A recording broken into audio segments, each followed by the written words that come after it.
પત્ની પીડિત પુરુષ સંઘ એ કામ કરે છે કે જે કોઈ નથી કરતું. પત્નીના માટે તો 1000 સંસ્થાઓ છે, પણ પતિનું શું, પુરુષનું શું? કેટલા લોકો આ ત્રાસથી કંટાળીને આત્મહત્યા કરે છે? 84,000 પુરુષોએ આત્મહત્યા કરી હતી. મા બાપનો એકનો એક જે હોય છે, બધા ગયા છે, એનું શું? હાલતા ચાલતા પત્નીઓ મરવાઈ નાખે છે એના પ્રેમીની સાથે મળીને. બ્રહ્મા નાખી દીધો હતો ને પોતાના મકાનમાં જ દાબી નાખે છે. ગુજરાતમાં આવા પત્ની પીડિત પુરુષ કેટલા હશે? કેટલા કેસ નોંધાય છે? મહિલા તરફી કાનૂન બહુ છે. મને વારી ઘડી મને ટોર્ચર કરે છે, મને અત્યાચાર કરે છે. ડોમેસ્ટિક બી કરવાનો, ભરણ પોષણનો બી એલિમની જેને કહેવાય છે, 498 બી કેસ દાખલ કરવાના. તો આ પત્નીઓ કેટલા અંશે જાય છે અને કેટલું આમ કાનૂનનો મિસયુઝ કરે છે, તે ખોટું છે. કયા પ્રકારના લો બનવા જોઈએ કે એમને પણ ન્યાય મળે? લો તો બનવાની વાત તો દૂરની છે. આમાં ખાલી ફેરફાર કરે તોય જ આત્માને સંતોષ થાય. એમ ત્યાંની બરોબરી બી નથી માંગતા, પણ ફેરફાર થવો જોઈએ, સુધારો થવો જોઈએ. આ બહુ ખોટું થઈ રહ્યું છે પુરુષો પ્રત્યે. લોકોને સુખી કરવા માંગુ છું. નામ છે દુઃખી પતિ, એમને કોઈને રોવાનો આંસુ નથી આવવા દેતો કે ભાઈ તમે ચિંતા ના કરતો. આખી સંસ્થા છે. મહિલામાં ડિફરન્સ હોય છે. એક મહિલા જે મને મળી એ મને રોડ ઉપર લાવી દીધી. આ મહિલા મને મળી તો મને છેક ઉપર લેવલ પર મને લાવી દીધા છે. એટલે નારી તું નારાયણી કહેવાય છે.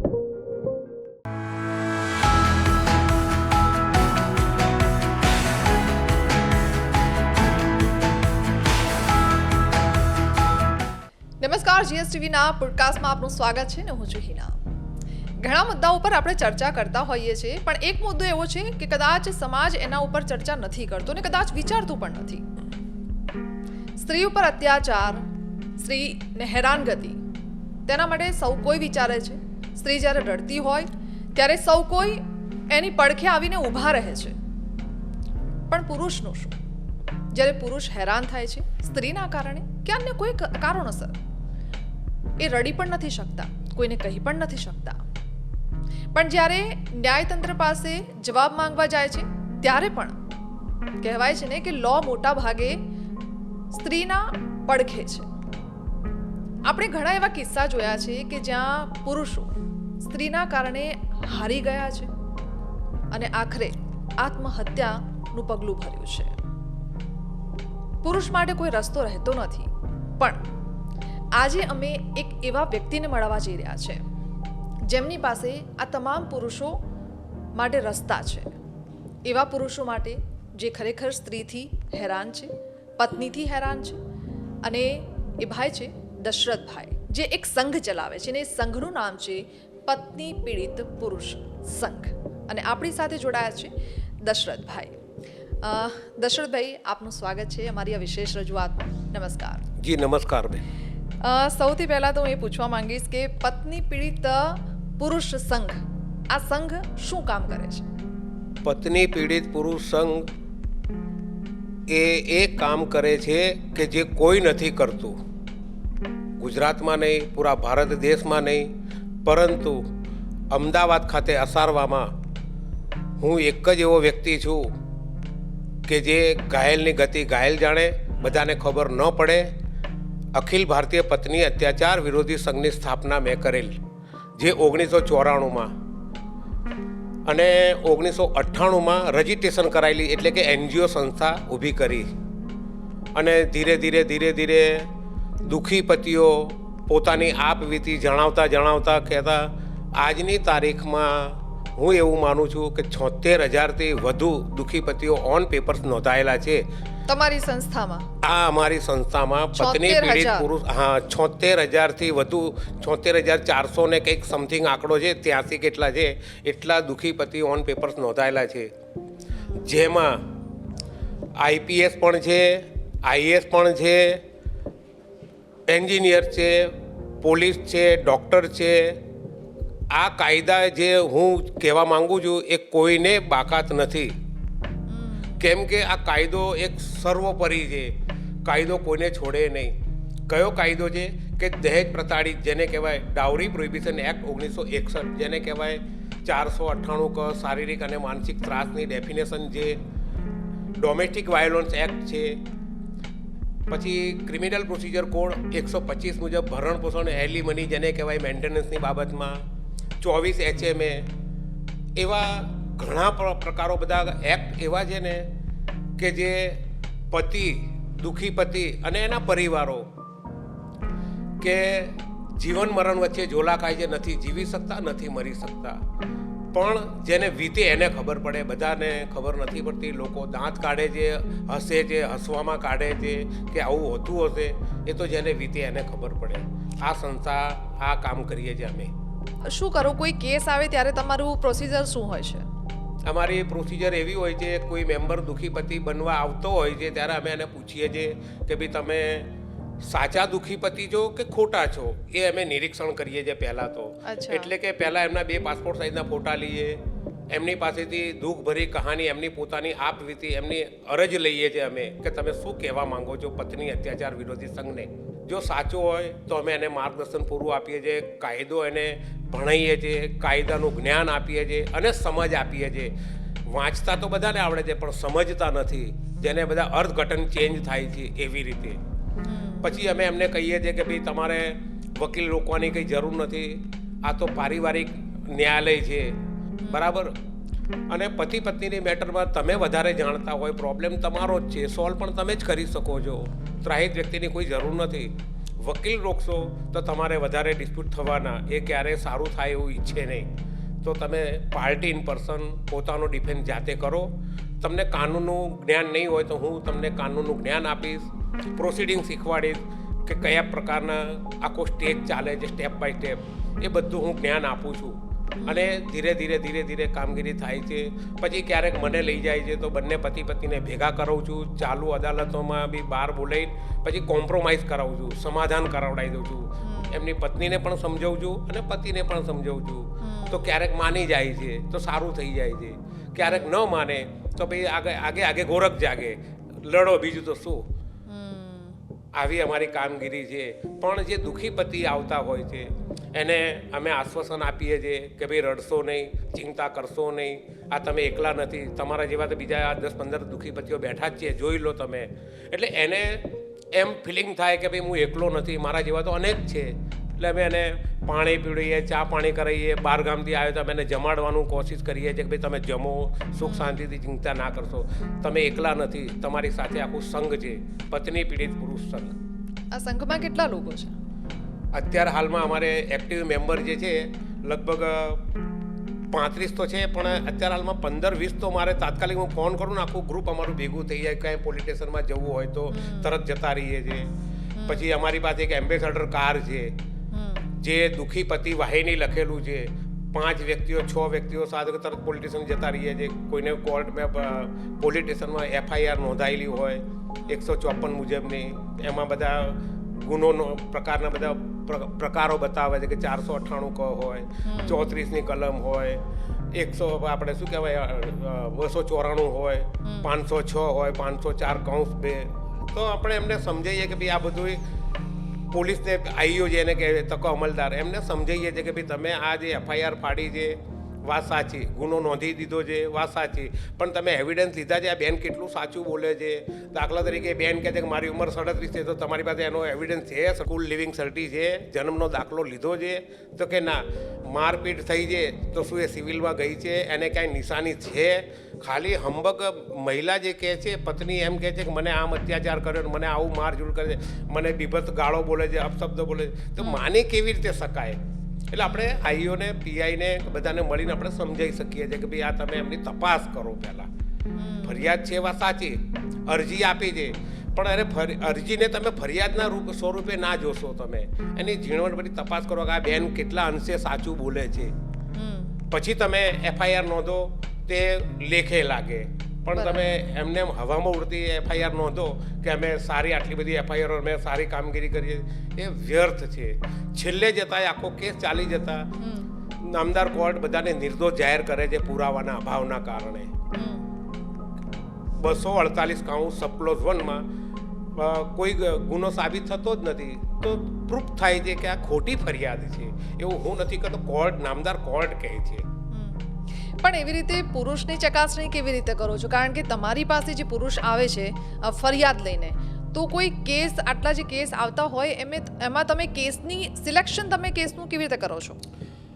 અમને જ્યારે પહેલાં ફરિયાદ આપે છે કે શું વર્ષ લખે છે, શું તપાસ અમને કહે છે કે મારી ઘરવાળી મારી પત્ની મારી ઉપર શક કરે છે, હું નોકરી જઉં છું, હું ધંધો કરું છું, કે મને મારા ઉપર આવા એલિગેશન લગાવે છે. તે કેટલા અંશે સાચું છે? ખરેખર એ પત્નીને બીજે ક્યાંક અફેર હોય છે એટલે ઉલટા ચોર કોતવાલને દાટે એવું વાત કરે છે પતિ ઉપર. એટલે પતિ બિચારો કે ચાલો મારી અંગાતે લો નોકરી હું જ્યાં જઉં છું ત્યાં મારી સાથે તમે આવો, બરાબર, એ એવું ચોખવટ કરે છે. તો નથી અમે પતિની પણ વાત માનતા કે નથી પત્નીની વાત માનતા. અમે તો અમારી રીતે અમે તપાસ કરીએ છીએ કે આ કેટલા અંશે સાચો છે. અમે આ સંસ્થા નહીં હોય તો અમે નહીં હોઈએ તો આ ક્યાં જશે? પત્નીના માટે તો 1000 સંસ્થાઓ છે, પત્નીના માટે તો હાલતા ચાલતા બધા ઊભા થઈ જાય છે, ભાઈઓ બધા થાય છે, પણ પતિનું શું, પુરુષનું શું? એટલે અમે એને આશ્વાસન આપીએ છીએ કે ભાઈ તું એકલો નથી, તમે એકલા નથી, તમે ચિંતા ના કરશો, તમારી પડખે અમે છીએ. હાલો કઈ જગ્યાએ પોલીસ સ્ટેશનમાં જવું હોય, હાલો કોર્ટમાં જવું હોય તો કાઉન્સિલિંગ કરાવીએ, મીડિયેશન કરાવડાવીએ. તો આપણે એવું વિચારીએ કે ભાઈ અમને બંને પક્ષકારને પૈસા ટકે, આર્થિક રીતે, સામાજિક રીતે કોઈ નુકસાન ન થવું જોઈએ. ઘર મેળે પતી જાય તો સારું. આપણે સંસ્થા તરફથી એવું અમે વિચારીએ અને અમારું ધ્યેય જ આ. દશરથભાઈ, વર્ષના કે મહિના જો આપણે કોઈ આંકડાની વાત કરીએ તો કેટલા આવા કેસ આવતા હશે?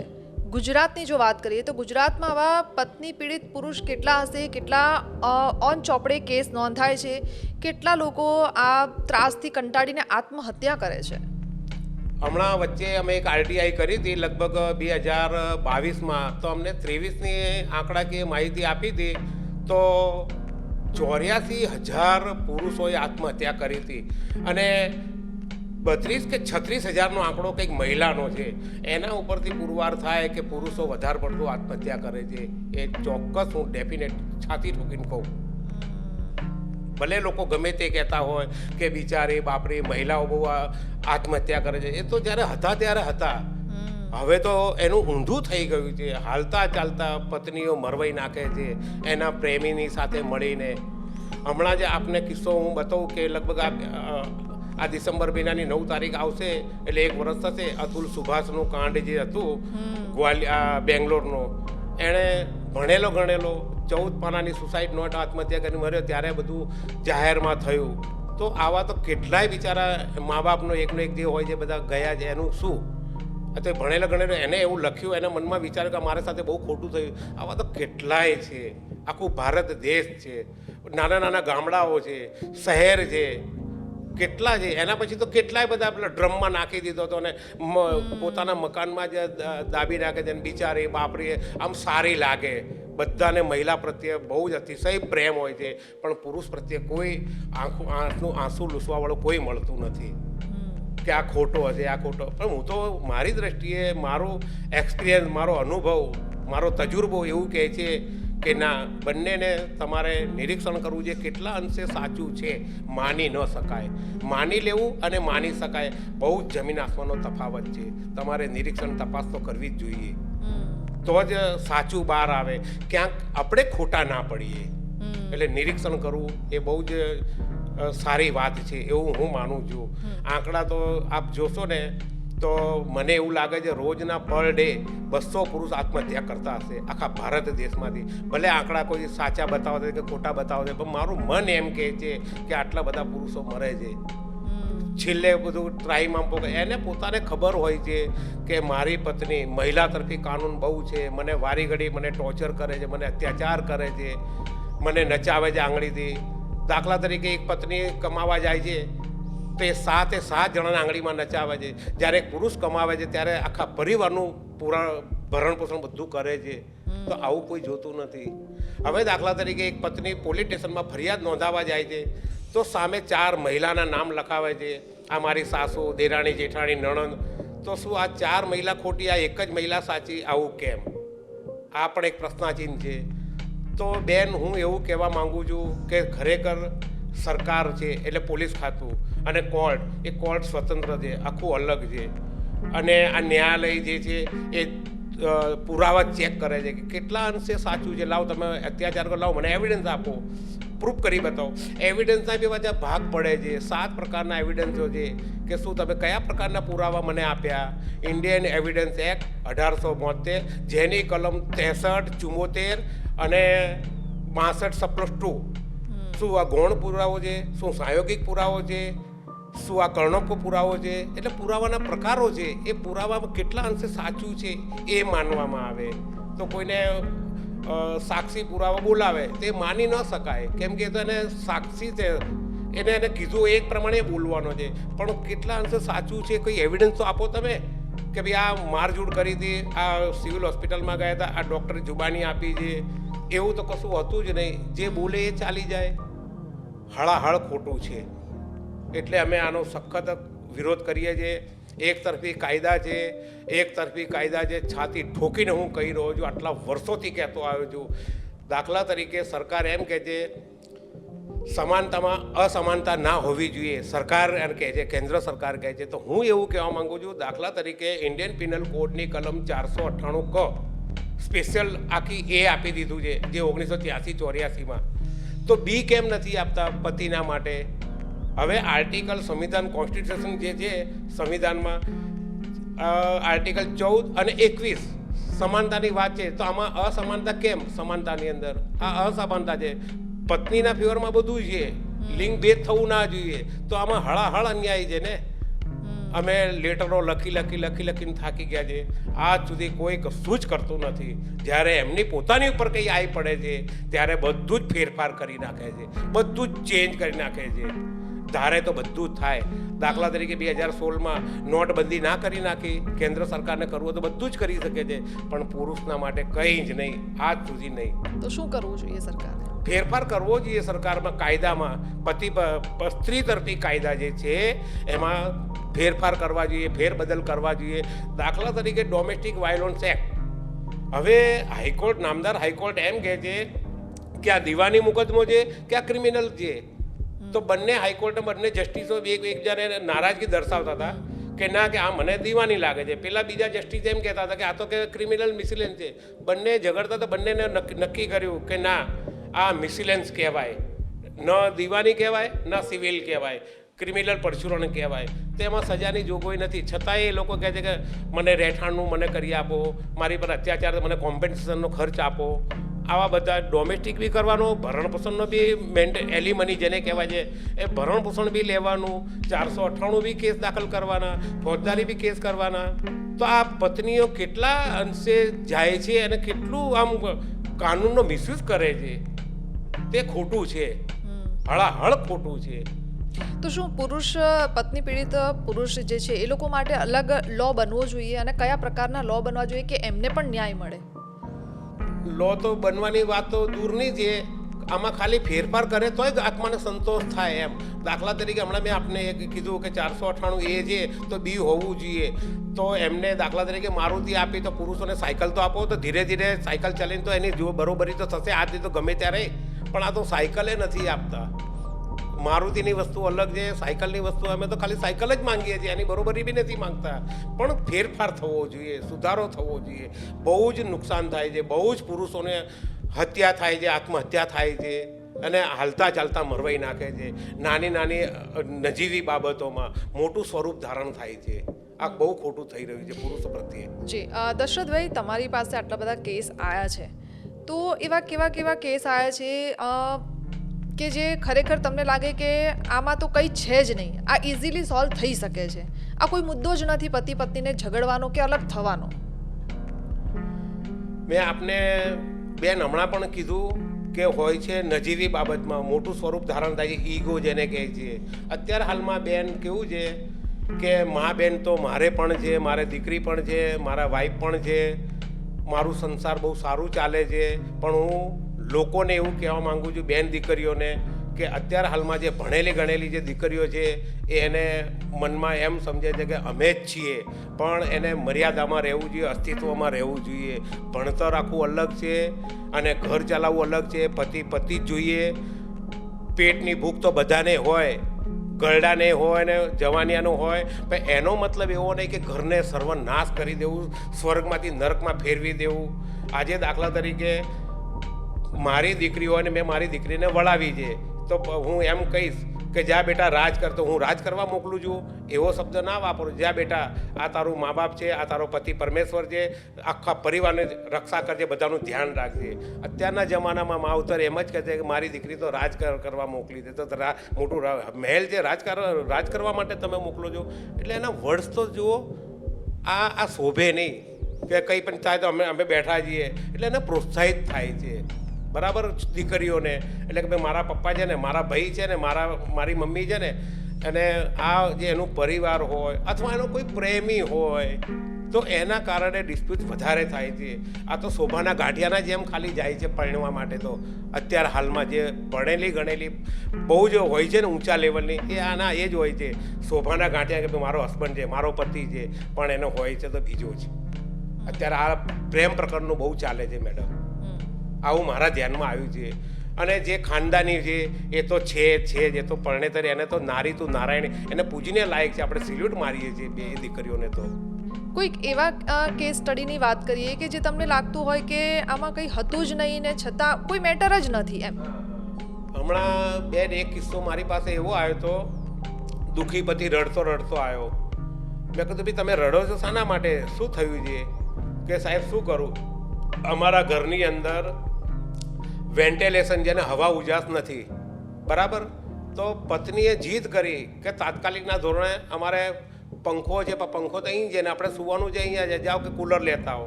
હવે કૂલર લાવવાના બાબતમાં એ ભાઈને કંઈક મચ્છર કરડ્યા હોય કે માખી કરડી હોય કે એ પત્નીએ એવી જીદ કરી કે એની કોઈ સીમા નહીં.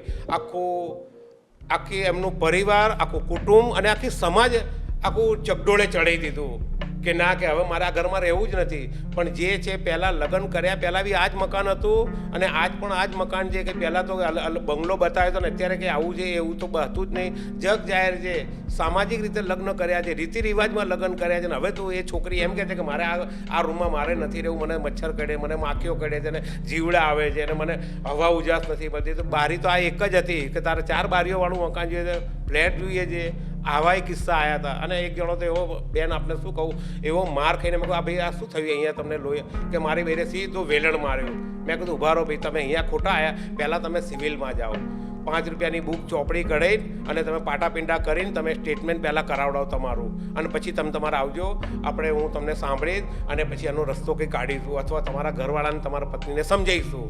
તો એવો પણ બિચારો રડતો આવ્યો. હાલતા ચાલતા બેન, અત્યારે પહેલાંના જમાનામાં એવું હતું કે પતિ રડતા નહોતા, અત્યારે હાલતા ચાલતા રડે છે. કેમ કે કોઈને કીધા વગર શું ખબર પડે.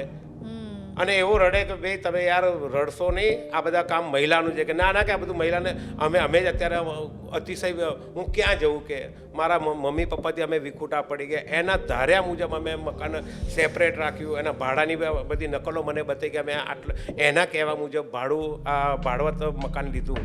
કે ભાઈ 4,000 રૂપિયા મકાન ભાડું છે, 16,000 રૂપિયા મારો પગાર છે, 8,000 રૂપિયામાં અમારે ઘર ખર્ચ કરવાનું. તો નાની બાબતમાં હવે એના શોખ મોટા હોય, કેવી રીતે પૂરું થાય? તો આવી નાની સમસ્યા ઘણી બધી થાય છે કે એની કોઈ સીમા નહીં. પણ આખરે તમારી પાસે જે કેસ આવે છે એમાં 1-2 કેસ સ્ટડી આપણે જાણીએ કે એવો તો કેવો ત્રાસ પત્ની પતિ ઉપર આપે છે કે આત્મહત્યા સુધી જવાનું વિચારે છે કે તમારા સંગ સુધી આવે છે. કેમ કે અમુક કેસમાં એવું હોય છે કે પોલીસ સ્ટેશન પણ જતા નથી, એ લોકોને ડર લાગે છે અને તમારા ત્યાં આવે છે ને તમારી પાસે મદદ માંગે છે. એવો તો કેવો ત્રાસ એ લોકો ઉપર ગુજારવામાં આવે છે? હવે બેન, આ તો 4 દિવાલની વાત છે. એમને કયા પ્રકારનો ત્રાસ હોય છે એ તો ભગવાન જાણે. પરંતુ મને એવું જણાવે કે મારી પત્ની મને બોલાવતી નથી બરાબર, અને પિયરમાં જાય છે તો રાજી ખુશી રહે છે, એનું મન ફાવે એવી રીતે. કોક દાડો હું મારા સાસરે જઉં છું તે મને જોવા મળતી નથી. એવી નાની બાબતોમાં જે હવે ખરેખર તો એને ઘર કરવું જ નથી અને કંઈ પણ નથી શકતી કે ભાઈ મારે તમારી સાથે નથી રહેવું. પછી ઝઘડા થાય, બોલાચાલી થાય કે આ મારા પતિએ મને આવી મેણા ટોણા મારે છે, હું કંઈ તમારી નોકરાણી છું. નોકરાણીને વાત નથી, ભાઈ આખું ઘર તમારું છે, તમારે સાચવવાનું છે, અને હું તો નોકરી જઉં છું બરાબર. નોકરી જઈને પછી રાત્રે હું આવું અને તમે ખુશમાં ના હોય તો મારે શું કરવાનું? પાણી ના પીવડાવે, ટીવી જોતા હોય, ટીવી જોવે એટલે એનું મન ત્યાં ટીવીમાં જ હોય, ફલાણા ચેનલમાં, અને દિયા ઓર બાતી જેવું હોય કે કંઈક ને કંઈક ઊભી જ ના થાય. એમ નથી વિચારતા કે ભાઈ મારા પતિદેવ આવ્યા, ટીવી તો આખો દિવસ હું જોઉં છું.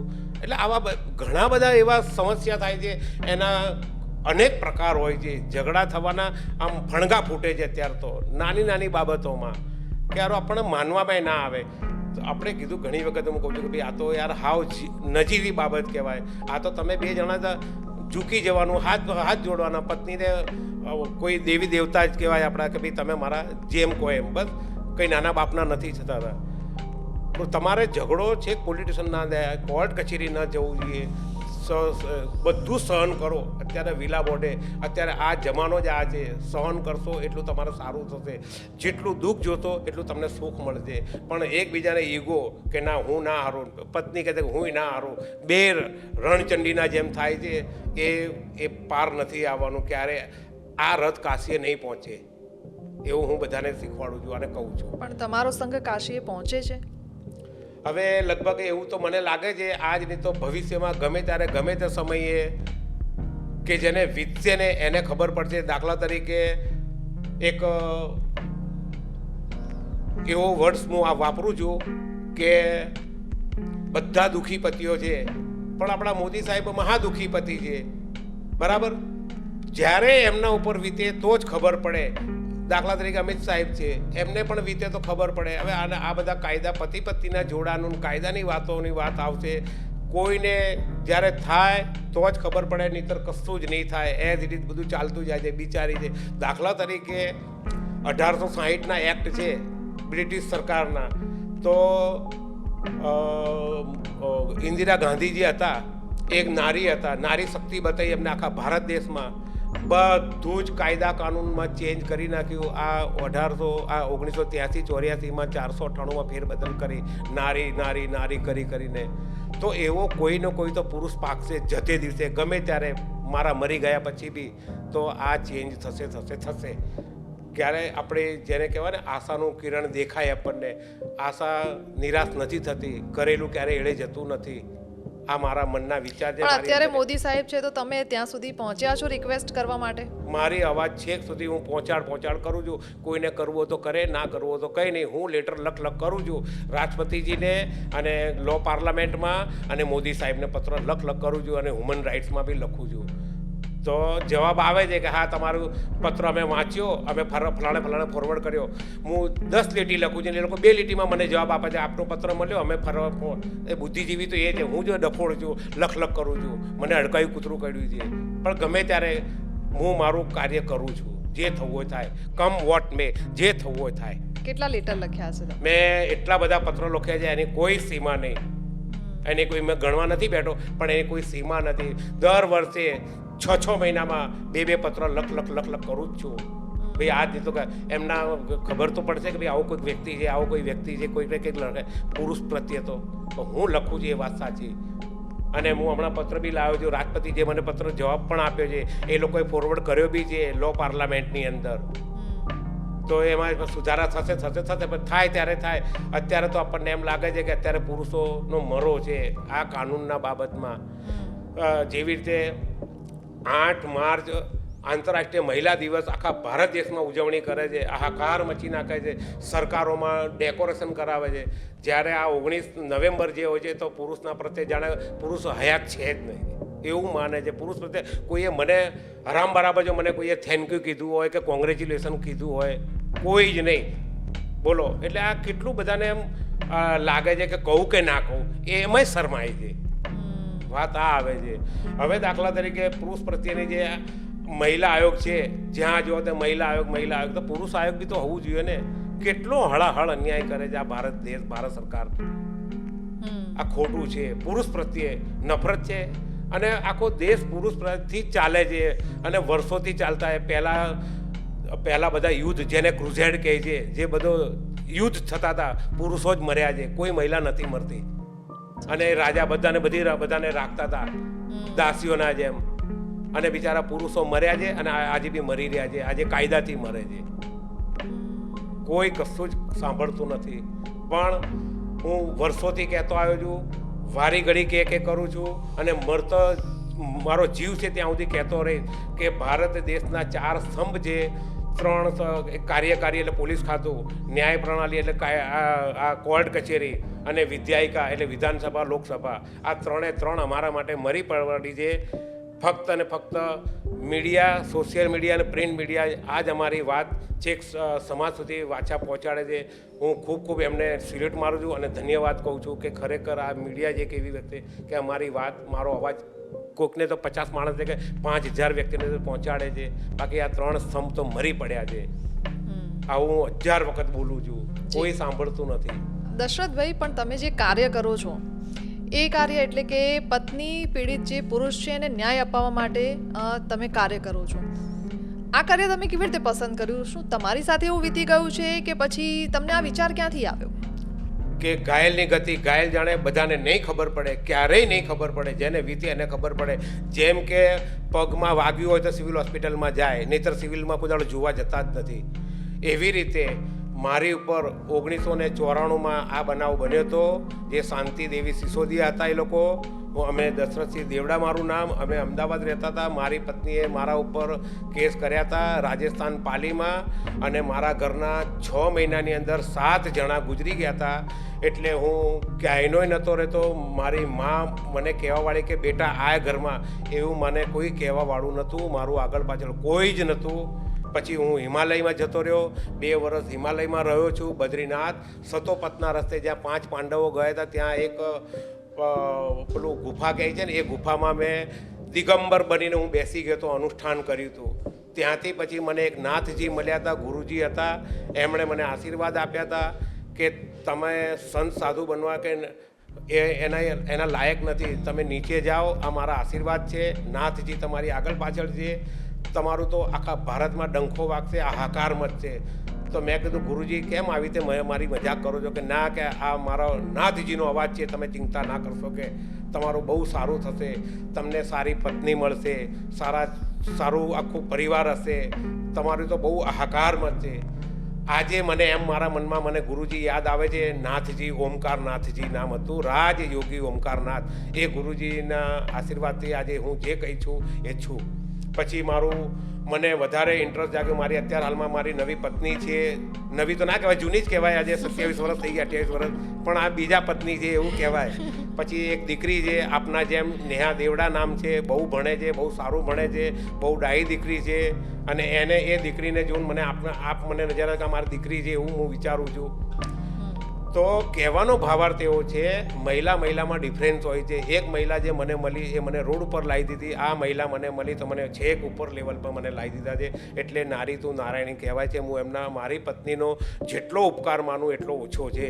કેમ કે સોમવારથી શનિવાર સુધી તમામ દુઃખી પતિઓ માટે કામ કરું છું ને તે મારા ધર્મપત્નીના કારણે જ એમણે જ મને છૂટ આપી છે કે જાઓ તમે પુરુષોના માટે કામ કરો. એવી મને પરવાનગી આપેલી છે, કાયમ માટે આપેલી છે કે તમે એમની સેવા કરો. તો એમના હું જેટલા પણ ગુણો ગાઉં એટલું ઓછું છે. અને મારે બાબો છે, અત્યારે હાલમાં વકીલ છે, આશુતોષ દેવડા નામ છે. અત્યારે હાલમાં બધું સુખ શાંતિ છે, મારે કોઈ તકલીફ નથી. હું જીવું છું તો ફક્ત ને ફક્ત પુરુષ વર્ગ માટે જીવું છું, પુરુષોના હિત માટે જીવું છું, પુરુષોના માટે કે એનું સારું કલ્યાણ થાય. દશરથભાઈ, તમે જે લડત લડો છો પુરુષો માટે, ક્યારે તમારી ઉપર કેસ કર્યો છે કોઈએ? કે કોર્ટ તરફથી તમને કોઈ દબાણ કરવામાં આવ્યું છે? મારા ઉપર પહેલાં હું આ બધા બહુ જ ચળવળ ઉપાડતો હતો ને, લગભગ મારી ઉંમર ત્યારે 40 વર્ષની હતી ને ત્યારે મેં ઘણું બધું કર્યું, એટલું બધું કર્યું, એની કોઈ સીમા નહીં. એટલે આખા ભારત દેશમાં મારો ડંકો વાગે છે. દશરથ દેવડા કહો, એક પત્ર લખો ને ખાલી દશરથ દેવડા અસારવા, એટલે મારા ઘરે જ મને પત્ર મળે. પત્ની અત્યારે લખે ને અમદાવાદ લખે ને તો મારા ઘરે જ મને પત્ર મળે. કેમ કે મેં ઘણી બધું આખા ભારત દેશમાં હું ફરેલો છું. મહારાષ્ટ્ર, મુંબઈ, રાજસ્થાન, કર્ણાટક, કોઈ સ્ટેટ બાકી નથી. હું બધી જગ્યાએ ગયો છું. અને આ કોર્ટોએ તો મારી પર મેં 3 વખત તો ફેમિલી કોર્ટ મેં બંધ કરી નાખી હતી. મેં મારું શરીર ઉપર કેરોસીન નાખેલું છે. આત્મવિલોપનના પ્રોગ્રામ મેં કર્યા લે કે મારે જીવવું જ નથી. તો મારી પર કન્ટેમ્પ ઓફ ધ કોર્ટ બી ચાલેલી હતી. એમાં મેં સજા બી મેં ભોગવી લીધી. 4 વર્ષ મારો કેસ ચાલે તો પછી મેં PIL દાખલ કરી હતી, પબ્લિક ઇન્ટરેસ્ટ લિટિગેશન. 2011માં તો નામદાર ગુજરાત હાઈકોર્ટે ચીફ જસ્ટિસે મારી પર 1 લાખ રૂપિયા પેનલ્ટી લગાવી હતી. એ પેનલ્ટી લગાવી એટલે પછી મને એકદમ બહુ દુઃખ થયું કે સારું કરવા ગયું ખોટું થયું. પણ મને એમ હતું કે કશો વાંધો નહીં, બધું જ થશે, બધું જ ભોગવવાનું છે. પછી અમે દાંડી યાત્રા કરી. દાંડી યાત્રા કરીને તો હું શપથ કસમ લઈને આવ્યો હતો, કફન બાંધી હતી મારા માથા ઉપર કે જ્યાં સુધી મારા 1 લાખ રૂપિયા માફ નહીં થાય ત્યાં સુધી આ કફન નહીં ખોલું. તો દાંડી યાત્રા કરીને ગાંધીજીના ચરણ સ્પર્શ કરીને આવીને પછી મેં પાછો એપેક્સમાં હું ગયો. એપેક્સમાં ગયો એટલે મેં મારી કહાની બતાવી કે સાહેબ તમે મારી પર 1 લાખ રૂપિયાની પેનલ્ટી લગાવી છે, વાસ્તવિકમાં મારી પર કોઈ ગુનો નથી, ગુજરાત ખાતે મારી પર કોઈ FIR નથી, આ મારા ધર્મપત્ની છે, આ મારા 2 બાળકો છે. આ તો તમે જે એમ કહો છો કે તમારા પોતાના સ્વાર્થ માટે તમે PIL કરો છો, પબ્લિસિટી કરવા માટે તમે આવ્યો, એ ખોટી વાત છે. ત્યારે જઈને એમને ખબર પડી ને તો મારા 1 લાખ રૂપિયા માફ થઈ ગયા હતા. આ 2011ની વાત છે. એટલે મેં અતિશય લોકોના માટે બહુ ઝઝૂમ્યો છું, બહુ જ અતિશય કર્યું છે. હવે જે જૂના દુઃખીપતિઓ બન્યા હતા 51 રૂપિયાવાળાને 501 રૂપિયા મેમ્બરશીપ લઈને બધા, એ બધાને સારું થઈ ગયા હોય, કોઈને નવા લગ્ન કર્યા, હવે મને ઓળખતાય નથી, મને મળવાય નથી આવતા. અને જે લેટેસ્ટ બધા થાય છે ને અત્યારે હાલમાં 2-5 વર્ષના, એ મારી સાથે સંકળાયેલા છે અત્યારે હાલમાં. અને કોકના મનમાં એમ થાય કે હું તો જીવનભર તમારી સાથે રહું. ભાઈ તમે તમારા પત્નીના નથી થાય તો મારા શું થવાના હતા? હું એવું ચોખ્ખું મોઢા ઉપર કહું છું.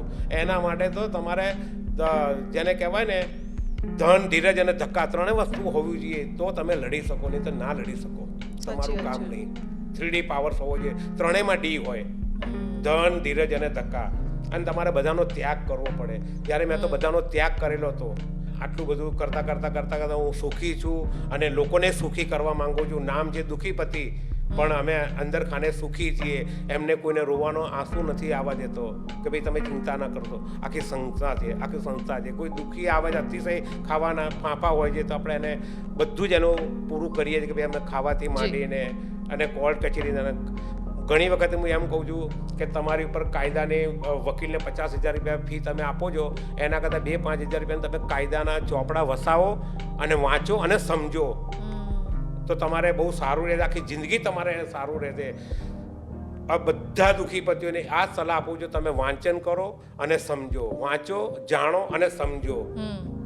અચ્છા દશરથભાઈ, તમે હમણાં કલમોની પણ વચ્ચે વાત કરી હતી. જી. તમને બધી કલમો યાદ પણ છે? હા. તો તમે વકીલાત કરી છે કે ના? મેં વકીલાત નથી કરી. હું હંમેશા માટે મારી ઓપન કિતાબ છે. મારી પાસે કોઈ ડિગ્રી નથી. હું ફક્ત ને ફક્ત 7 ધોરણ ભણેલો છું, 8માં ગયો પણ નથી. પરંતુ મને જ્યારે મારા મનમાં એમ થયું ને કે આ પોલીસો શાનાથી ડરે છે, કેમ ડરે છે, એ બહુ 1994-95માં ત્યારે મને એમ થયું કે પત્રકાર બનવું બહુ ઊંચી વાત થઈ જાય છે. જર્નાલિસ્ટ બનો ને પત્રકાર તો એનાથી બધા ડરે. તો મારા મનમાં એમ ધગસ ઘૂસી ગઈ હતી કે લાવો ને આ પત્રકાર બનવું તો શું કરવું પડે. તો વાંચ કરતો હતો ને. પછી અમારા એક પ્રોફેસર છે રમેશ તન્ના સાહેબ, એ પોતે પ્રોફેસર છે, પોતે પત્રકાર બી હતા. એમનો મળવા ગયો. એમણે મને બહુ જ જ્ઞાન આપ્યું, મને બહુ ભણાયો 2001માં. પછી મારા મનમાં એમ થયું કે લાવવાનું જર્નાલિસ્ટ કરવું છે કોઈ પણ સંજોગોમાં. પણ મારી ઉંમરના હિસાબે અને મારું 7 ધોરણ 10મું બી નથી ભણ્યો, એટલે 12મું નથી ભણ્યો, તો મને કોઈ ભણવા જ ના બેસાડે. પહેલાં તો 10મું તો કરો કે આવો મારે પ્રોબ્લેમ થતો હતો. પણ પછી મેં ઘરે બેઠા વાંચ કર્યું. પછી મને ખબર પડી કે આ આખું ભારત દેશ શાનાથી ચાલે છે. તો કાયદો સર્વોપરી છે. કાયદાનું એવું નિષ્ણાંત હું બન્યો ભણ્યો ને એની કોઈ સીમા નહીં. મને કાયદા સિવાય કશું જ દેખાય નહીં. કાયદાનું એવું જ્ઞાન લીધું, એવું ભણ્યો ને ધરતી ફાડી નાખી મેં. IPC, CRPC, Indian evidence act, CPC, પછી બોમ્બે પોલીસ એક્ટ, અત્યારે ગુજરાત પોલીસ એક્ટ થઈ ગયા છે. બધા જ એક્ટ સાથે, સેક્શનો સાથે તમે કઈ સેક્શનમાં બેઠા છો. અત્યારે હું PIને કહું છું કે તમે તમારા વાઈફને એમ કહીને આવ્યા છો કે હું પોલીસ સ્ટેશન જઉં છું, તો એની કઈ કલમ? તો કે ના, એ તો અમને ખબર ના હોય કે. તો એમાં બધી જ સેક્શનો છે પણ કોઈને ખબર નથી. તમે બૂટના દોરી પહેરી છે તો એની કઈ કલમ? તો કે ના, અમને ખબર નથી. કેમ કે બોમ્બે પોલીસ મેન્યુઅલની અંદર બધી જ સેક્શનો છે પણ કોઈને ખબર નથી. ઘણી વખતે હું કહું છું કે ભાઈ તમે તપાસ કરો છો તો આ કઈ સેક્શનમાં? તો કે ના, અમે તો અમારું કામ જ તપાસ કરવાનું. તો તપાસ અને પોલીસ તપાસ બંને વસ્તુ અલગ છે, ડિફરન્ટ છે, પણ આ કોઈને ખબર નથી. ઘણા PIઓને મેં કીધું છે. મેં કહું તમે આ લોકોને બોલાયા છો તો આની કઈ સેક્શન છે, અમને બોલાયા છે? તો કે ના અમારે અમારું ફરજમાં આવે છે. અમે બોલે ભાઈ એને તમે બીજે ત્યાં એ કયા એરિયામાં રહે છે તમે આને ના બોલાવી શકો. ખરેખર એનો જે તે એરિયો સ્થાનિક પોલિટિશિયનો હોય એને ત્યાં નિવેદન આપી દેશે. તમે કેમ બોલાવો છો? અથવા તમારે બોલાવો તો તમે CRPCની કલમ 41+1માં તમે બોલાવો, નોટિસ આપો. તો નોટિસ તો તમે આપતા નથી, ખાલી ફોનથી ધમકી આપો છો તમે નહીં આવો તમે તમને ઉઠાઈને લાવીશું. આ પોલીસો આવી ધમકીઓ આપે છે એટલે બિચારા ગભરાઈ જાય એટલે દોડતા થઈ જાય છે. મહિલાઓ છે એને બોલાવે છે. મહિલાઓને તો તમારી પાસે મહિલા પોલીસ છે, તમે ત્યાં મહિલાઓને લઈ જાઓ જોડે મહિલા પોલીસને અને નિવેદન લઈ લો. તો એવું કોઈ કરતું નથી. એક વખત એવું થયું ઇલેક્શનમાં ઊભો રહેવાનું અને કલેક્ટર સાહેબ મને શું કહે છે, બધા બેઠા હતા લાઇનસર બધા, તો હું પણ ઉમેદવાર હતો. તો પુરુષોને એમ કહે છે કે તમને છે ને ખોટું કરશો ને તો લોક પ્રતિનિધિની કલમ 1951 100 કલમ તમને લાગુ પડશે, ગુનો કરશો તો આમ થશે. મહિલાએ બધી હતી તો કે તમારા એક માસીબા હતા તો એ પણ મેં કીધું ઉભા રહો સાહેબ, આ પુરુષને તમે એમ કહો છો કે તમે ખોટું કરશો તો ગુનો નોંધાશે, આ મહિલાઓને કહો છો આ માસીબા ખોટું કરશે એની કઈ કલમ લાગશે એને બતાવો ચલો. હવે એ દરમિયાન તો થર્ડ જેન્ડર આવ્યું બી નહોતું એટલે વિચારમાં પડી ગયા. તો તમને જ્ઞાન હોવું જોઈએ. ખ્યાલ આવ્યો કે નહીં? તે તો આખી એ લોકોએ રમૂજમાં કાઢી નાખી મારી વાત. મને કે દેવડાજી બહુ તમે કાયદો ના બતાવો. કાયદાથી તો બધું ચાલે છે, કેમ ના બતાવો કાયદો? તમે વારી ઘડી કાયદાની વાતો કરો છો. તમે આ ખોટું કરશો તો આ કલમ લાગશે ને આ કલમ લાગશે ને, તો તમે ખોટું કરશો તો તમારી પર કઈ કલમ લાગશે તમારે નહીં વિચારવાનું. સાચી વાત છે. તમે દાખલા તરીકે આજે જાહેરનામું બહાર પાડો છો ફલાણા કઈ તમે આ ખોટું કરશો તો આ જાહેરનામું ઇન્ડિયન પિનલ કોડની 188 મુજબ, તો તમે જાહેરનામું બહાર પાડો ને તમે જાહેરનામાનો ભંગ કરો તો તમારી પર કઈ કલમ લાગે? તો મેં કીધું 291 લાગે, તમારી પર બી ફોજદારી ગુનો દાખલ થાય કીધું. તો તમે એમ જ માનો છો કે બધું અમારા હસ્તક છે ને અમે જે કરીએ સાચું? તો તમારે મર્યાદામાં રહેવું પડે, અસ્તિત્વમાં રહેવું પડે.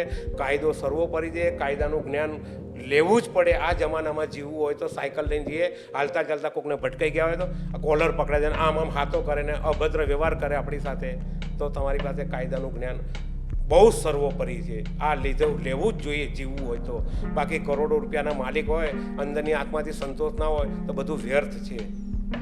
આવું હું બધાને કહું છું કે તમે વાંચન કરો, વાંચવા સિવાય કશું નથી. કેમ કે મેં જર્નાલિઝમનો કોર્સ પણ કર્યો છે, અંદર ખાને બધું ભણ્યો છું. પત્રકારની પરિભાષા કહે છે જોવું, જાણવું અને વિચારવું. પહેલાં જુઓ, જાણો, સમજો અને પછી વિચારીને લખો. બરાબર? એવી રીતે આ જે કાનૂન એક એવી વસ્તુ છે ને કે તમને ડેફિનેશનનું જ્ઞાન હોવું જોઈએ. આ પોલીસ અધિકારીનો ગુનો છે કે પોલીસ અધિકારી બહારનો ગુનો છે એનું જ્ઞાન તમારી પાસે હોવું જ જોઈએ. મેજિસ્ટ્રેટ વધારે કહે કે અમારી પાસે ઇનહરન્ટ પાવર છે, અમારી પાસે સત્તા છે, તો એમની ઉપર બી સેક્શન લાગે છે. તો એ બધાને નથી ખબર પડે. કોઈ બોલી શકતું નથી, કોઈ લડતું નથી. અમુક ગણ્યા ગાંઠ્યા હશે, અંશત શબ્દ વાપરે છે, અંશત અમુક ભાગ, કે અમુક ભાગ સાચું છે ને અમુક ભાગ ખોટું છે. આનો કોઈને ખબર જ નથી. અમારી પાસે ઇનહરન્ટ પાવર છે, અમારી પાસે અમે અર્થઘટન કરીએ, આખા જજમેન્ટ ચેન્જ કરી નાખે છે. તમે આવું, હું આવું સમજું છું એમ. તો આપણે એવું વિચારવાનું કે આ મેજિસ્ટ્રેટ શું બોલશે, શું સમજશે, આપણે વચ્ચેનો જ રસ્તો કાઢીએ. માની લેવાય અને માની શકાય, માની લેવું. અમે એવું નથી કે હું મેજિસ્ટ્રેટ નથી બનતો કે આ ખોટું છે કે આવું છે. આપ નામદાર કોર્ટને જે યોગ્ય લાગે કરજો, પણ આવું હોઈ શકે. અચ્છા, તમારી પાસે તો હવે પત્નીથી તો પીડિત કોઈ પણ હોઈ શકે છે, ડૉક્ટર હોઈ શકે છે, શિક્ષક હોઈ શકે છે, જજ પણ હોઈ શકે છે, વકીલ પણ હોઈ શકે છે, પોલીસ પણ હોઈ શકે છે. કાયદાના રખેવાળ કે અન્ય કોઈ પ્રોફેશનમાંથી તમારી પાસે એવા લોકોના કોઈ કેસ આવ્યા છે ને? અત્યારે હાલમાં ઘણા બધા છે. જસ્ટિસના બી છે, આપણા જજના બી છે, મેટ્રોના મેજિસ્ટ્રેટના પણ છે. એક પ્રાંતિજમાં જે છે ને એ પ્રિન્સિપાલ જજ છે, એમની પત્નીને બેને અણબનાવ બન્યો નજીવી બાબતમાં. એમની પત્નીએ સીધો પ્રાંતિજમાં કેસ દાખલ કર્યો. એ પોતે ડીસામાં પ્રિન્સિપાલ જજ છે. હવે એ પોતે જજ હોય એટલે પોતે વકીલાત કરી શકે નહીં જિંદગીમાં, જાહેરમાં આવી શકતા નથી, એટલે એમને વકીલ તો રોકવો જ પડે. પણ હવે કોઈને કંઈ પણ નથી શકે. હું જજ છું, મારે જ આ પ્રોબ્લેમ છે, પણ અંદર ખાને મને બધી જાણ કરી, મને લેટર પણ લખ્યો છે કે અમારા હાથ બંધાયેલા છે કાનૂનથી. તો હવે ભોગવો બીજું શું? અમે કહીએ છીએ કે એ લોકો કહે છે કે અમે બધું ખબર છે આ ખોટું છે, તો તમે જાહેરમાં આવીને બોલો ને. બધા વકીલ કહે છે કે ના તમે બહુ સાચા છો, જોરદાર બોલો છો, એટલે અહીંયા આવો ને મીડિયાને સમજ બોલો ને. ના કે અમારે ના બોલાય કે, તો ખાલી હવામાં ઉડતી વાત કરવાની. તમે સાચા હોય તો જાહેરમાં આવો ને. અને જાહેરમાં આવવાવાળા વ્યક્તિ હંમેશા માટે કોઈનાથી ડરે નહીં. સાચા છો બોલો જાહેરમાં, અને ખાલી અંદરથી ખાલી પેલા ફણગા ફોડવા, ખાલી લોકોને હોળીએ ચડાવવા, એ ખોટું છે કીધું. એટલે એમને ખાલી તમને લેટર જ લખ્યો છે, પછી એના આગળની પ્રોસેસ ના, પછી મેમ્બર બી બન્યા, પછી આપણે રસ્તો બતાવ્યો. અચ્છા. હા, ઘણા એવા જજમેન્ટો છે, એની કોઈ સીમા નથી. કોઈને વાંચન ના હોય, ખાલી હવામાં ઉડતી વાત કરી, વકીલ છું કરીને પૂરું કાનૂનનું જ્ઞાન ના હોય. મેજિસ્ટ્રેટો પોતે એમ કહે છે કે અમે 60% વાળા છીએ, 60% અમારી પાસે, અમે દરિયો છે, સમુદર છે, આ બધું ના ખબર. આપણે કંઈક એવું બતાવીએ કે પોતે ચોપડી વાંચતા થઈ જાય. હમણાં એક કેસમાં એવું બનાવ બન્યો કે હું એપિયર થવા ગયો કચ્છ ભુજમાં, મેં હાથ જોડ્યા, મને કે તમે શું કામ કરો છો? મેં કહ્યું હું તો સાહેબ સમાજ સેવક છું. તો કે આ સમાજ થોડી છે, જાઓ જતા રહો, કે અહીંયા નહીં આવવાનું, કે સમાજ સેવકો સમાજમાં કામ કરો. કે મેં કીધું સાહેબ આ ભાઈ દુઃખી પતિ છે, આમને તકલીફ છે, આમની પર રોડ ઉપર આવી ગયા છે, એમની પાસે આર્થિક રીતે નબળા છે, એમની પાસે વકીલ કે મફત. તો પછી મેં કીધું મફત તો મફત જેવું જ કરે ને, મફત બી કંઈ હાવ મફતનો નથી કરતા. એ બી કહેતા કે લાવ 1500 રૂપિયાની ટાઈપિસ્ટનો ને કોર્ટ ફીના ખર્ચા લાવશે. એ આવા કંઈ લોકોને છેતરે છે. એટલે મને મને આ બધી રજૂઆત કરી, તો હું આપની પાસે રજૂઆત કરવા આવ્યો છું. તો કે તમારી પાસે કાયદાનું જ્ઞાન છે? મેં કહું સાહેબ કાયદાનું જ્ઞાન છે અને કાયદો છે એ પણ હું સમજું છું અને જાણું છું, અને મારે જેટલું જરૂરિયાત છે એ હું આપને સમજાવી શકું છું. તો કે આમની ફરિયાદ શું છે? મેં કહું સાહેબ એમની ફરિયાદ એવી છે, CRPCની કલમ 190 મુજબ સપ્લોઝ 1, બરાબર? આપ એને નિરીક્ષણ કરો, ગુનાની સંજ્ઞાન લેવાની છે આપને. એમ કે PIને કીધું છે, ACPને પણ કીધું છે, ને DGPને ડાયરેક્ટર જનરલ ઓફ પોલીસે ફરિયાદ કરી છે, છતાંય કોઈએ સાંભળ્યું નથી. એટલે આ ભાઈ ક્યાં આવે? કોર્ટના દ્વાર ખટખટાવે, અને આ ભાઈને રજૂઆત આવડતી નથી. હું રજૂઆત કરવા, મને કે તમે કઈ સેક્શનમાં, તમે કઈ પ્રોવિઝનમાં તમે આવ્યા છો? મેં કહું સાહેબ હું વકીલ નથી, મારી પાસે સનદ નથી, મારી પાસે કોઈ કશું જ નથી, પણ હું એવું ચોક્કસ કહીશ કે ક્રિમિનલ પ્રોસિજર કોડ 1973-74 એની કલમ 2 વ્યાખ્યા, ડેફિનેશન, અને એમાં 2Q વાંચો, પ્લીડર છે, એની અધર્સ કોઈ પણ વ્યક્તિ મદદ કરી શકે છે, રજૂઆત કરી શકે છે. કોઈ ફિલ્મ સ્ટારના કે એવા કોઈ કેસ તમારી પાસે આવ્યા છે? આપણા અમિતાભ બચ્ચન ખરા ને, મુખ્ય મેઇન, જેને કોઈ ના ઓળખે નાત બાર, એમનો માનો રોલ કરે છે નિરૂપા રોય, પીઢ અભિનેત્રી. એ તો અત્યારે હાલમાં નથી, હયાત નથી, દેવલોક થઈ ગયા છે 2005માં. પણ એમણે મને 2002માં મને પત્ર લખ્યો હતો, અને અમે મુંબઈ બી ગયા હતા એમને કાનૂનનું માર્ગદર્શન આપવા માટે. એમણે કંઈક મારું જોયું હશે કોઈ જગ્યાએ કે કોઈ અખબારમાં, કે તો મને લેટર લખ્યો. અમે ગયા, અમે એમને બતાવ્યો. એમને પણ એમની પુત્રવધુએ 498ની ખોટી ફરિયાદ કરી હતી. કેમ કે ખોટી એના માટે હું કહું છું કે એનું જજમેન્ટ મારી પાસે આવ્યું હતું, બરાબર, કે આ ખોટી ફરિયાદ થઈ છે પુરાવાના અભાવના કારણે. છાતી ઠોકીને હું કહી શકું છું 498 નિરૂપા રોય અને એમના હસબન્ડ તો નહોતા, કમલ રોય તો નહોતા, પણ એમનો છોકરો છે ને કિરણ રોય, એના નામનું હતું સાસુ, અને એ આપણે કિરણ રોય, અને એમની પત્ની જે હતી ને પુત્રવધુ, એ એર હોસ્ટેસ હતી. લંડનથી અપડાઉન કરતો હતો એ ભાઈ, એમાં પ્રેમ થઈ ગયો અને લગ્ન કર્યા અને લઈ આવ્યા, અને પછી અણબનાવ બન્યો, અને એ છોકરીએ 498ની ફરિયાદ કરી હતી. બહુ જ ચગ્યું હતું એમાં. તો હવે એવું ચોખ્ખું કહેવાય કે ભાઈ આ 498ની ખોટી કેવી રીતે થઈ? હવે એક નિરૂપા રોયને તો કરોડો અબજો રૂપિયાની મિલકત છે, દરિયા કિનારે બંગલો છે, એમની પાસે એ પોતે ના ગણી શકે, એમને કોઈ કમી નથી, છતાંય એમ કીધું કે 400 મારી પાસે અત્યાચાર કરે છે. કેવી રીતે અત્યાચાર? કે દહેજ માંગે છે. શું દહેજ માંગે છે? એટલે હળાહળ ખોટું છે. કાયદો કોઈને છોડતો નથી, નીચો હોય કે ઉપરનો વ્યક્તિ હોય, કોઈને ના છોડે. એટલે દશરથભાઈ ક્યાંથી કેસ આવે છે તમારી પાસે? મહારાષ્ટ્રથી આવે છે, પછી આ MPથી આવે, ઉત્તર પ્રદેશથી આવે, બરેલીમાં અમે બહુ ડંખા વગાડ્યા, પછી આ રાજસ્થાનમાંથી આવે. રાજસ્થાનમાં તો મારે વારી ઘડી જયપુર ને જોધપુર જવું પડે છે. તમે લોકો ત્યાં જાવ પણ છો? હા, બધી જગ્યાએ. હમણાં એક ભાઈ બહુ મોટો ટ્રાવેલ્સનો બિઝનેસમેન છે, બહુ મોટા પાયે છે, એને 2 છોકરાઓ છે, અને એની પત્ની મુંબઈમાં જઈને બેસી ગઈ, એને કેસ કરતી હતો ડોમેસ્ટિકમાં. હમણાં વચ્ચે મારે રજૂઆત કરે કે અંકલજી આપ વકીલ હો? મેં કીધું ના, मैं वकील नहीं हूँ. तो क्या आप ऐसे कैसे बोल सकते हो? मैं कुछ आप CRPC के आप सेक्शन पढ़ लीजिए. एमना रजूआत करी तो कि पैसा कितना भरते हो? अभी पैसा भरने की कहाँ बात हो रही है? अभी तो इन्होंने एपियर हुए हैं, अभी तो वो अर्ज अप्लाइड किया हुआ है, अभी तो हम रिप्लाई देंगे ने, बाद में वो तो कन्फर्म होगा.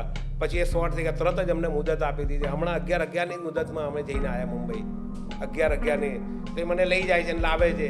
હવે એ પૈસાવાળા છે, એને પૈસાની કોઈ કમી નથી, છતાં એને આ દુઃખ પડ્યું એ છોકરીને. બોલો. અચ્છા, ફિલ્મ સ્ટાર સિવાય નેતાઓના કોઈના આયા છે તમારી પાસે? નેતાઓના કેસ બહુ મોટા આપણા ગુજરાતના જ નેતા હતા, દિલીપજી ઠાકોર.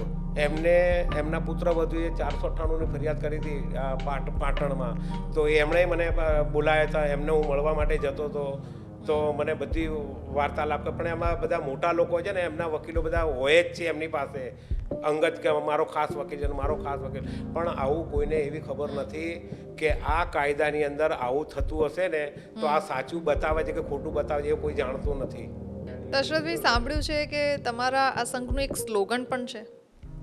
એ વારી ઘડી અમે બહુ ઉચ્ચારીએ છીએ, એક કચોરી દો સમોસા પત્ની તેરા ક્યાં ભરોસા. આ સ્લોગન અમે પેટર્ન રાખ્યું છે. તમારી એક ઓલી એમ્બેસેડર વાહિની પણ છે, એ શેના માટે બનાવી છે ને એનો શું ઉપયોગ છે? એ મારી પાસે એક એમ્બેસેડર ઓલ્ડ કાર છે, એ પણ 3-4 દુઃખીપતિઓએ ભેગા થઈને મને અપાઈ હતી. અને જેને કહેવાય ને એરપોર્ટમાં ટેક્સીમાં ફરતી હતી એ દરમિયાન, તો મને કહે છે મારી ઈચ્છા હતી, મેં કહું મારે આવી એમ્બેસેડર કાર જોઈએ છે. તો 28,000માં તો 7,000 રૂપિયા 4 જણા અને એક જણો એને ટાયર મને અપાવ્યું હતું. એમ કરીને 5-6 જણા ભેગા થઈને મને એમ્બેસેડર કાર અપાવી. એ લોકોનું તો કલ્યાણ થઈ ગયું, સારું થઈ ગયું. પણ એ એમ્બેસેડર કારને મેં સાચવી રાખી છે, મારી પાસે રાખી છે. એની ઉપર મેં લખેલું છે પત્ની પીડિત પુરુષ સંઘ દુઃખી પતિ વાહિની, કે જ્યાં ત્યાં કોઈ પણ મહિલા પોલિટિશિયનમાં ફરિયાદ આપવા જાય છે, અરજી આપવા જાય તો એને ધરપકડ થાય છે ને પકડે છે, તો અમે તરત 5-6 દુઃખીપતિઓ અમારા આખું યુનિફોર્મ બનાવ્યું છે, બ્લુ ટી-શર્ટ સિમ્બોલવાળી અને આઈડેન્ટિટી કાર્ડ બનાવેલા છે અમારી સંસ્થાના. અમે 5-7 જણા બધા ભેગા થઈને અમે ત્યાં એટેન્શન થઈએ છીએ. અમે કહીએ કે ભાઈ તમે ચિંતા ના કરશો, અમે આવી ગયા છે, અમારી સાથે વાત કરો તો શું છે. તો આવી રીતે એમ્બેસેડર કારનો અમે ઉપયોગ કરીએ છીએ. કોઈ ગામડે બી લઈ જઈએ છીએ, સુરત, જામનગર, બહુ ફર્યા અમે બધી જગ્યાએ. આશરે કેટલા કેસ સોલ્વ કર્યા હશે તમે?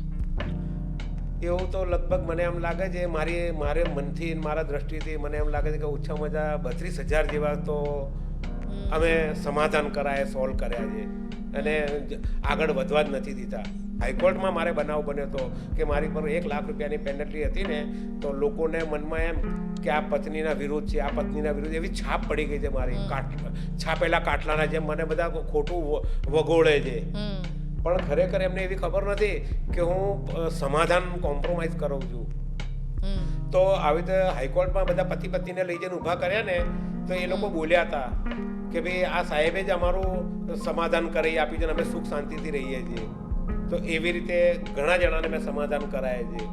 અને હજુ બી આપણી ભાવના એ જ કે ભાઈ બંને હેરાન ન થાય, આર્થિક રીતે કે સામાજિક રીતે કે કોઈ પણ પ્રકારથી સુખ શાંતિથી જીવે તો સારું. બરાબર છે. એક કિસ્સો હમણાં એવો આવ્યો હતો માર્ચ મહિનામાં કે રાજકોટમાં એ ભાઈ રહે છે, રડતો રડતો બહુ સારામાં સારું, એને કોઈ પણ વ્યસન નહીં અને ગૂગલમાં સર્વિસ કરે છે. એની પત્નીએ ફરિયાદ આપી, ખાલી અરજી આપી, તો વકીલને મળવા ગયા તો વકીલે સીધા 1 લાખ રૂપિયા લઈ લીધા. અને પછી ફરી હતું કે હવે કાર્યવાહી કરવાના 50,000 રૂપિયા થશે, એમ કરીને 1.5 લાખ લીધા. પછી જ્યારે અહીંયા મેમ્બર બન્યો ને મને જ્યારે લઈ ગયા ત્યારે મેં જોયું તો કશું જ નહોતું, અને ત્યાં ડ્રોપ કરાવડાવી દીધું. મેં કીધું હવે આ કિસ્સો છોડી દો, અમને આપી દો, હું પત્ની અત્યાચાર વિરોધી સંઘનો અધ્યક્ષ છું. આ ભાઈ જે છે ને એમના પત્ની બેને હું મળીશ, એમના પરિવારને મળીશ. શું હતું એ કિસ્સો? શું હતો? મને આખી કહાની બીજા દિવસે બધી કહાની બતાવી કે મને મારા પત્નીએ આવી રીતે મને બહુ જ હેરાન કરે છે, મારા મા બાપથી વિખૂટા છે, અમે બંને સેપરેટ રહીએ છીએ, પણ એને કોઈક અન્ય વ્યક્તિ સાથે કંઈક અફેર હોય એવું મને લાગે છે. અમારા ત્યાં 50,000 રૂપિયા ફ્લેટનું ભાડું છે અને ભગવાને મને ઘણું આપ્યું છે. મારો 5 લાખ પગાર છે, સેલેરી છે 5 લાખ, અને 2 લાખ રૂપિયા હાથમાં હોય. તો ભાઈ મને લઈ ગયો અને મેં બધું નજરે જોયું. પોલિટિશિયનમાં ગયા, ત્યાં એમને બધી કહાની બતાવી. મેં કહું અમે આવી સંસ્થામાંથી આવીએ છીએ, પત્ની પીડિત પુરુષ સંઘ છે, અમે પુરુષના વર્ગ માટે કામ કરીએ છીએ. પણ મને એવું થયું કે ભાઈ તમારે દીકરી છે કંઈક નારાજગી દર્શાવે છે, તો અમને એમ લાગે આ દીકરીની જોડે એમના મનના વિચાર અમે જાણવા માંગે છે કે કેમ આટલો બધો વિખવાદ થાય છે નાની નજીવી બાબતમાં. તો અમે દીકરીને બી મળ્યા, બંને જણાને ભેગા કર્યા, મા બાપને મળ્યા, અમે 5 જણા ભેગા મળીને એવું સરસ કોમ્પ્રોમાઇઝ કરાયું ને એ ભાઈ લોકો બિચારા છોકરો છોકરી આજ બી મને યાદ કરે છે. એટલે પોલીસ સ્ટેશન સુધી કે કોર્ટ સુધી નથી જવું? ના, ગયા હતા પોલીસ સ્ટેશનમાં. એ પત્નીએ ફરિયાદ તો કરી હતી, પણ અચ્છા. અમે જઈને પીઆઈને કહી દીધું કે ભાઈ તમે હવે આને આગળ કોઈ પ્રોસિજર કરવાની ઓકે. નહીં. મેં સમાધાન કરી દીધું, પછી કરી દીધું સમાધાન. પછી અમે પાછા પોલીસ સ્ટેશનમાં ગયા તો ત્યાં મહિલા પોલીસનું હતું, આખું બધી મહિલાઓ જ હતી. અમે એમને કહી દીધું કે અમારે કોમ્પ્રોમાઇઝ થઈ ગયું છે બંને પતિ પત્ની. તો એ બોલે वो महिला बोलेगी, पत्नी बोलेगी तो हम इसको रद्द करेंगे.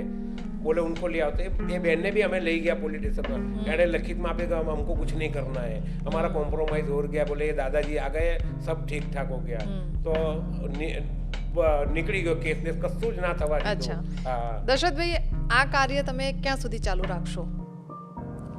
હવે આ તો શું કહેવાય, કેવી રીતે જ્યાં સુધી મારો જીવ છે, મારા અંદરની આત્માથી મારું હૃદય છે, મારું હાથ પગ સારા છે, મારું શરીર મને કામ આપતું છે, ત્યાં સુધી ચાલુ રાખીશ.